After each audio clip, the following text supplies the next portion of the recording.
Dave, Rugby League is back. So's the Dockhouse Rugby Show. It's season 2. New set. New set, yes. New table, everything all ready to go. And we've got lots of exciting things to bring forward to the table. Nice little segue there, Dave. Thanks for that.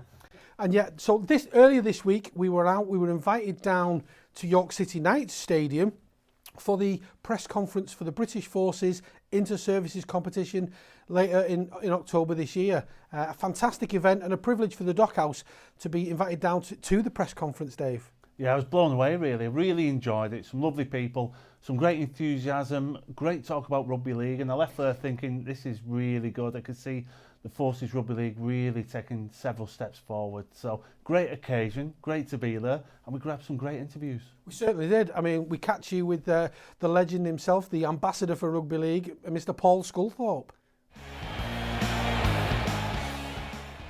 I'm here with former international Paul Sculthorpe, talking about the Interforces competition upcoming very soon. How excited are you about the competition now after today's press conference, Paul? Yeah, I mean, it's great. I thought the guys spoke really well as well about the inter-services and, you know, the Army, the RAF and the Navy.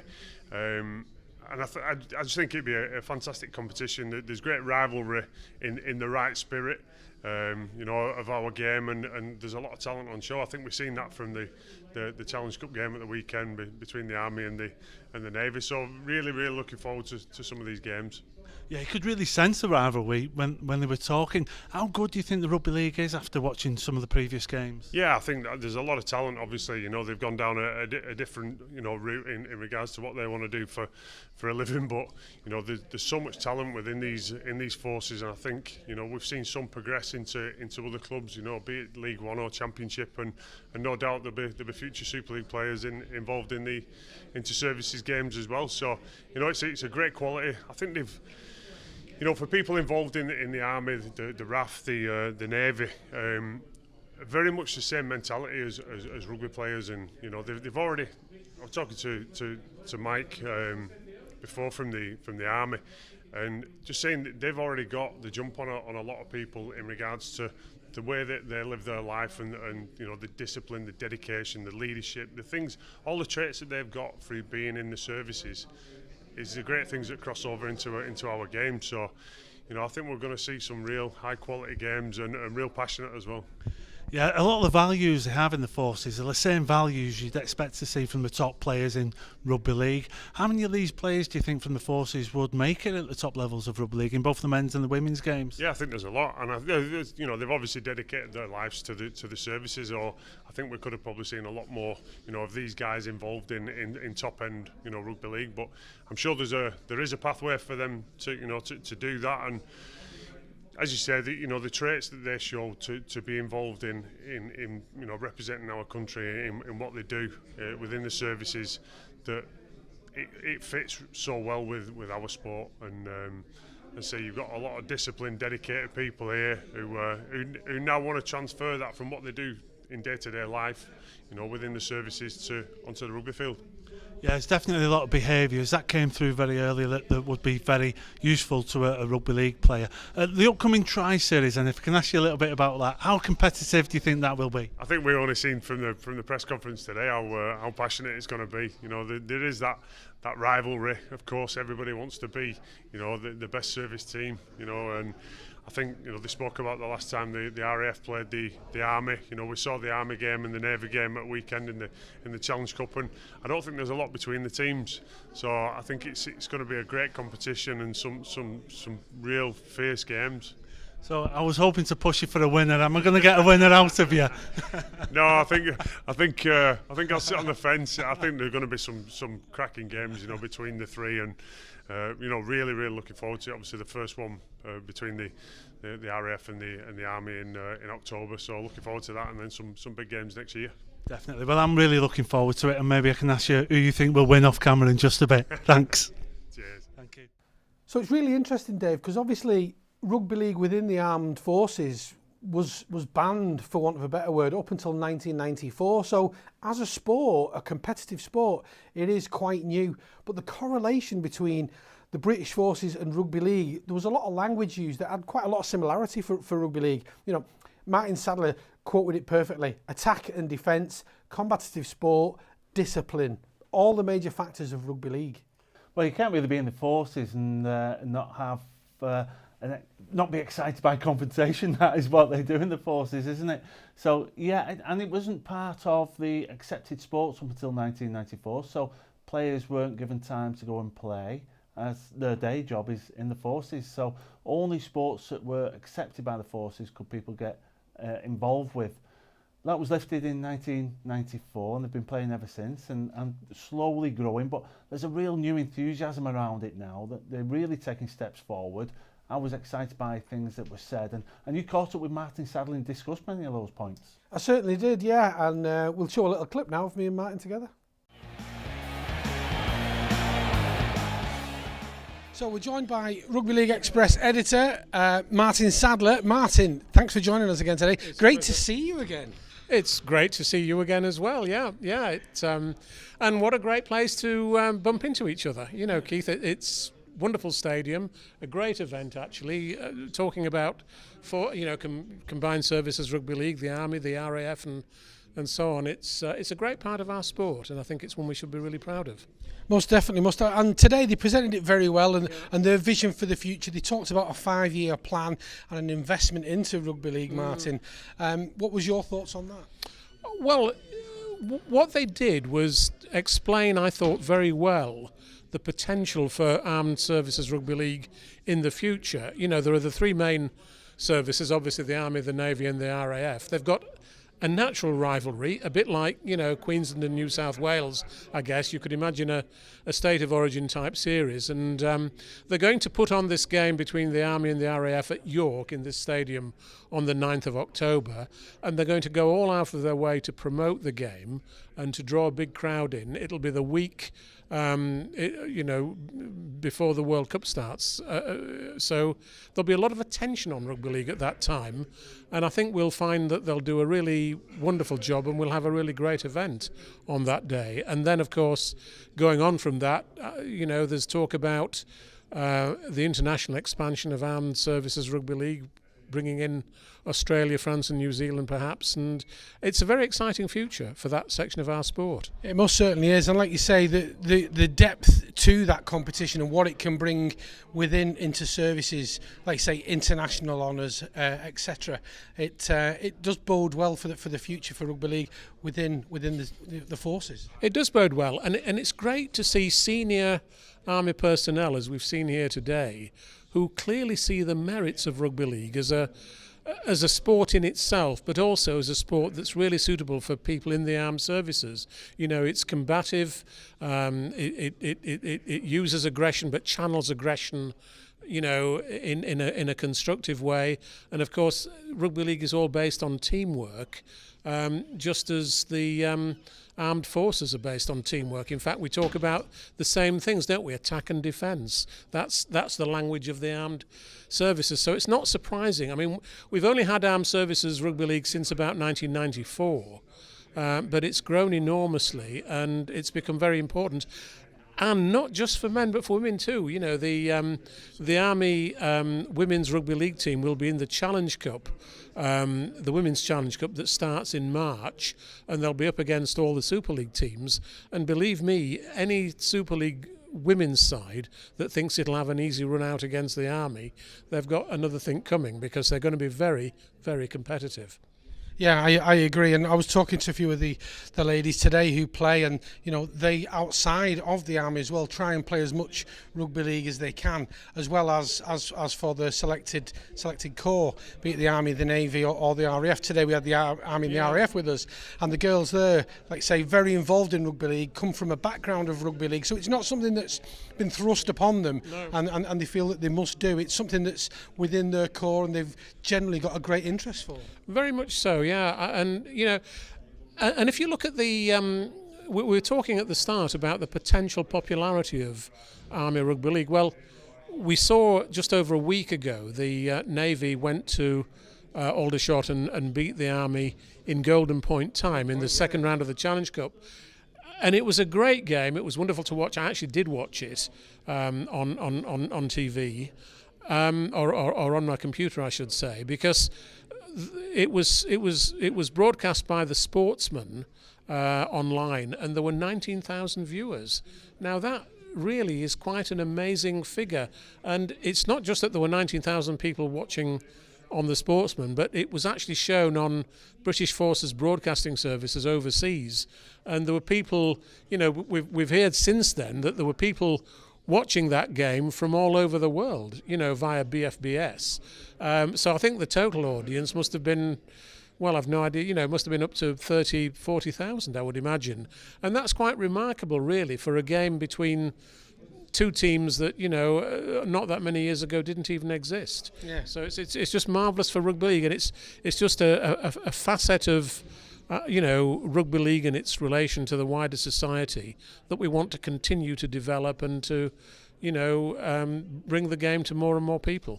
Absolutely, and touching on that, so a nice little segue into the current TV deals that are out there for rugby league. Obviously, Sky have reduced the amount that they're going to show, but we've got the likes of Channel 4, Premier Sports, beIN Sports now showing live games. What's your thoughts on that?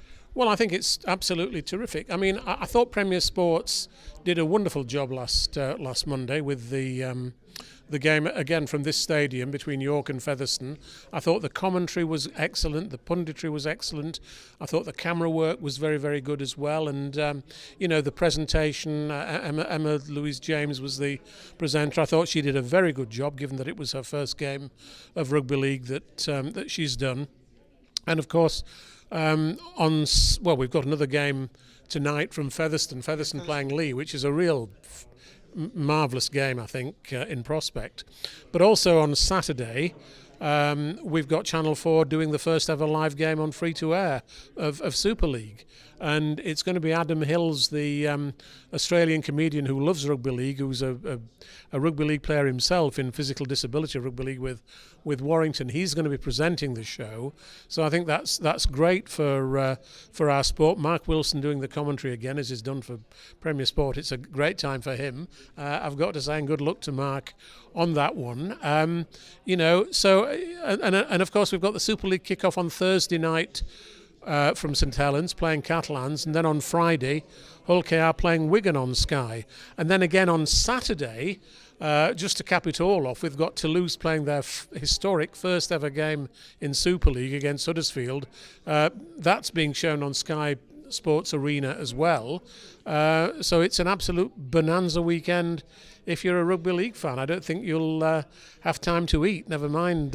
No, I mean it is a nice predicament to be in, isn't it? We've asked for this for so long, Martyn. Yeah. We've asked for that coverage. We've asked to see more of it on terrestrial television and for the sport to be promoted. And our prayers have been answered. We've got it, yeah. So it's wonderful, and I hope that we can convert all of that, Keith, into more supporters for our sport, because that ultimately at the end of the day, that's what we want to be doing, isn't it? We want more people to see what we can see, which is that we've got a great sport here.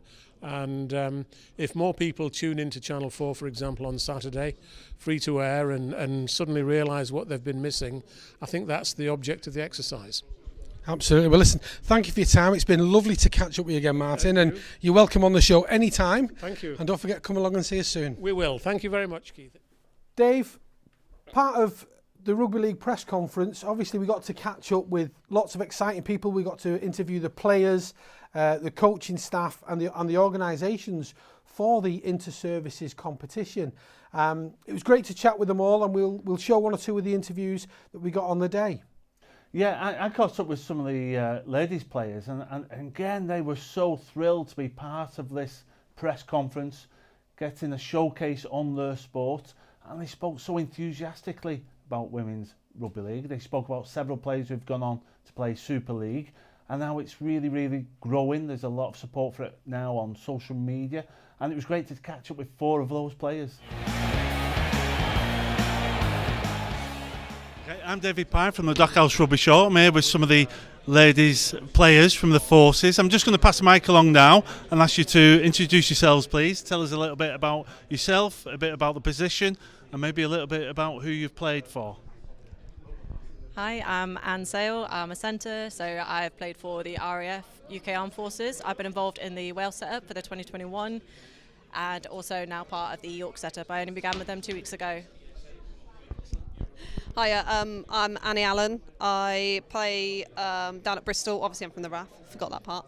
And I play loose forward for the RAF. Hi, I'm Sarah Gandy. I've actually only just started playing league, come across from Union.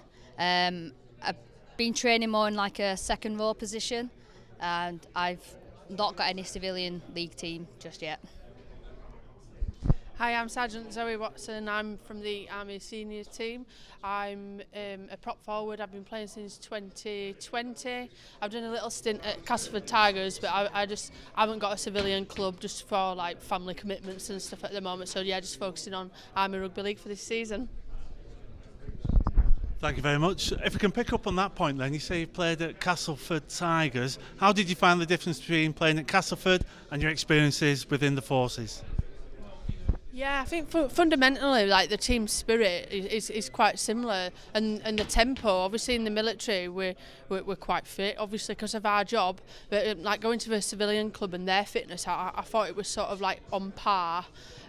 Yeah, so it was great to go to the civilian club because I'd not had a lot of rugby league experience. So I got to sort of like fit in with them, and it wasn't took back to basics. So like I had to like match them rather than like going from the start. But yeah, like fundamentally quite similar with team ethos and yeah, just building as a team. Yeah. Lovely. Thank you very much. So if I can come to the RAF now, you were speaking earlier about some of the successes from the Forces in the ladies teams. Can you just tell us a little bit more about that, please? Of course, we have several players who are playing for Super League. Annie here, she was the captain for Golden Fans who are in Super League South. Myself, I'm just starting with York in the Super League. We've got personnel who have been involved with people like Bradford. Alice Fisher, she's played for Bradford for a couple of seasons now. She's a long-standing team member of the UK Armed Forces as well as the RAF. She's obviously a fantastic player all round and a good representative for the RAF. Linda McLean, she's also Bradford as well, UK Armed Forces. Alex Barnes, she's just doing a 4-week trial at the moment with Leeds. She's also UK Armed Forces and Royal Air Force. Chelsea Graham, she's also part of Cardiff Demons, who won the Super League South, another UK Armed Forces and RAF personnel. Yeah, we've got a lot of outstanding players, yeah. So, yeah. Was quite a high standard. International honours. I was part of the 2021 Wales squad. Unfortunately, I didn't get picked to play against England and was out of area for the Ireland game, but that comes as part and parcel of being in the RAF is unfortunately sometimes service has to come before sport needs. Flight Lieutenant Charlotte Williams, she was also part of the 2021 test squad as well, which is really good. At the moment she doesn't have a CV team, but she again RAF standard, so yeah, it's doing pretty well at the moment. It sounds as though you are. Thank you very much. You were speaking earlier just about your move from rugby union to rugby league. How are you finding the difference? Well, as a union forward, I've had to get used to getting up off the ground. I can't roll around for a bit, remember to get back. But it's obviously a lot quicker. But yeah, it's really enjoying it.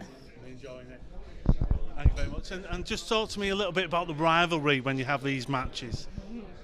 I think the rivalry is always there, isn't it? Like we're always rivals on the pitch, but I think it's just done in a really friendly manner as well. There's never any sort of like nastiness or bitterness that can sometimes come with a high pressure game. Yeah, it's always respectful, it's always nice, and we always most of the time have a chat after. But yeah, I think it's in good spirit, really. Okay. Who's going to win the next match between you two teams then? Army. Yeah, probably the obvious. We'll have to back ourselves on this one, I'm afraid. Yeah, no, we've got a lot of building this year. We're changing a lot of things. We've got new management, more coaching, stuff like that, more fixtures. I think we're going to be really competitive this year, so it'll be a good game to see. We're really appreciative of the Army inviting us into the Lawson's Cup. Hopefully that's something we can take part of. And not only that, it gives us a chance to interact with other female rugby league players, which, like, we've only met Zoe and Sarah today, but it's always good to meet fellow female sports people and just get the word out there about sport. Keith, during the press conference, there was several people up talking enthusiastically about the sport, and you managed to catch up with one of those a little bit later on. Certainly did, yeah. Colonel Mike Taylor, who seems to be roundhouse in the whole competition. He's part of the Army and the Armed Forces, and he had a lot to say about the competition and give us a bit more in-depth detail as to what will be occurring. He spoke really well, and he spoke about a lot of those values you've just touched upon a little bit earlier, about being tough, tenacious, dedicated, a lot of mutual respect, but getting stuck in when you have to. And it was great to listen to you catch up with him. Certainly was. Let's have a listen to that now. So we're joined by Colonel Mike Taylor from the Army. Mike, thanks for joining us today, and thanks for hosting this event as well. Do you want to talk us through what today was all about? Yeah, so today was about promoting Army Rugby League and also the RAF Rugby League. We play an inter-services competition every year, and we have since 1994. And it's about sort of more visibility of the military in the community, and so we're here today in York City Knights to sort of promote that, and it's the 9th of October here where the Army will play the RAF, and then future events will be next year where we'll try and televise all of the inter-services and keep progressing the sport. Yeah. So is there plans for like a tri-series then? So yeah, so we're going to so there is all inter-services is Army, RAF and Navy. What we're doing this year is piloting this game, so the RAF and the Army. And the reason we're doing that is last year the Navy didn't play because of COVID, and so we didn't want to host that game until they were ready. But clearly in the Challenge Cup they were ready. They played us and they beat us. So all three are ready. We'll play all the games, but we'll only televise one this year, and then hopefully all of them next year. Yeah. Do you think the Challenge Cup game was a bit of a shock, given the fact that they didn't want to play rugby? You've continued through at it, come to that day on the competition, it gets to Golden Point. It's a great game of rugby league, but what was your thoughts on Yeah, so we're all about the same. So the Army, RAF and Navy, all about the same in terms of standards. We didn't know what we would expect from Navy. They've got some great players in there, as you saw on the game. So have we, and I think what happened from watching was that we came out in the second half and we were trying to manage a scoreboard rather than playing the game. And to their credit, the Navy did really well and are through, and really good that they are. I'm really pleased the military team are through to the third round, which is always good. And I think we've got now the inter-service is in September, October. I think they're going to be cracking games because everyone knows how good everyone is now, and they'll work harder so that we're near the end of the season where our skills are honed. At the beginning of the season we slightly struggle because we haven't had game time, and we only come together for 2 days before the match, and that's it. We don't train on a weekly basis. We bring them in all over the country and from around the world to come and play, and with that we can only get the soldiers for a short period of time. I think it'll be a really good competition, the inter-services this year, and it's always close. Like you said, given the quality of play and the level out there on the field, like you said earlier today, they're together for sort of like 2 or 3 days just before a game, then they play the game because obviously they're all on operational duty or working, etc. So to get that quality of rugby league from them is quite spectacular as well. Yeah, I mean, I've always been a believer that lots of soldiers are athletes. I mean, what we do on operations and our training is high level, and you've only got to look at teams that want to come and do what I would call a military boot camp, and we put them through their paces. They recognise the fitness, the discipline, the camaraderie, the courage, and that's what I think rugby league brings for us in the military. And we've got some talented people. We've got soldiers going into the Super League, so we've got that talent, and we need to exploit that talent not just in the military but wider in the community. So you've got Ollie Butterworth who plays here. Okay, he was injured, but absolute athlete, and all of our players are similar to him. So I'm hoping that we just grow Army Rugby League, RAF and Navy, and that we can exploit it wider. Yeah. And you touched on there as well, like camaraderie, discipline and fitness. They go hand in hand with the Army and the forces. Yeah, I mean, we've got our values and standards, and I think rugby league and how our soldiers play epitomises our values and standards, and we stick by them. So we have the courage, discipline, selflessness, courage, and it's really important for us because we need different environments to develop soldiers in all of those areas. And whether it's on a rugby pitch or whether it's on operations or whether it's training, all of it is really good, and it gives you a rounded leader, and that's what we're looking for, and rugby league gives us that. So Dave, a great day there, and I've come away with a great enthusiasm for this game, and especially the thrill that it might turn into a tri-series with the Navy coming on board. Navy have just beaten the Army in the second round of the Challenge Cup. They knocked them out in a thriller. It got to 10-all, then it got to golden point. 14-10 victors to the Navy, bragging rights to the Navy lads. Kudos to them as they carry on through. So surely they must go into this inter-services competition with a burst of enthusiasm and really relishing the prospect of playing the Army and the RAF. They should be confident after that latest win, but we've also, as you said, the RAF, they've probably got fewer players, but they spoke to us and they were talking a lot about dedicating the efforts on to quality. So the Army probably have more players, so more people to select from. RAF really concentrating on the quality, and the Navy have been recent winners. So it's anyone's game in the Tri-Series. I'm really looking forward to it already. I can't wait for it to come round. Yeah, me too, mate. Me too. And the women's competition as well. Lots of strong players there up for, like you say, some of them currently playing in Super League 1, Super League 2. So it's great to see that side of it thriving as well. And one of the things that I came away with was it's completely gone out of my head, and I've no idea now. What you actually get, Keith, in the women's game, and actually in the men's game in the Forces as well, what we naturally get normally is a lot of players come through the heartlands of rugby league. It's a bit unique with the Forces because they have people from across the country. They're able to attract people from a wider net, it feels to me. So they did speak about there being probably dominated about 60% of the players coming from the heartlands. But that means there's a 40% of the whole rugby league playing community in the Forces outside of those heartlands. So that's something we can't get in amateur and professional rugby league outside of the Forces. Yeah. So that's something a little unique, which is very good for rugby league as a whole. You've got some of the ladies players have maybe played rugby union before. I was talking to a couple who've played rugby union and come into rugby league because there's an opportunity to play rugby league in the Forces. So it gives us options to gather a wider net, more players entering into the sport. So I'm really looking forward to seeing those grow in the sport. They've got some experience, they've got all the attributes, they're fit, they're healthy, they lead a healthy lifestyle in the Forces, so they're ahead of the game in many ways. So I'm looking to see how they grow in the sport, because at first it'll be new. They've got to get used to playing the ball and some of the unique aspects of playing rugby league.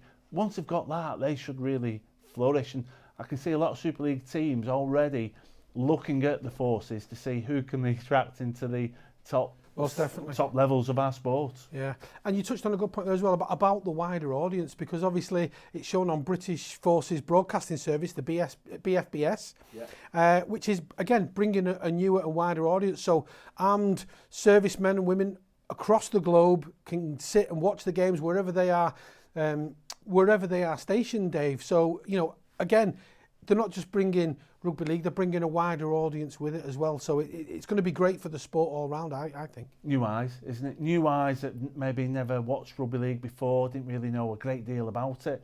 Now there's new eyes on that sport from across the globe, and it's just going to create more viewing figures. So yeah, it's a win-win for rugby league, and hopefully it's a win for the Forces as well, because the people we spoke to, the players, really enjoy playing the sport. So it's great for them as well. Yeah, absolutely. And so thanks for joining us this week on the Dockhouse Rugby Show. We look forward to seeing you next week. Don't forget to click, like and subscribe, but also follow us on our Facebook page, the Dockhouse Rugby Show, and our Twitter at Dockhouse Rugby. Thanks, Keith.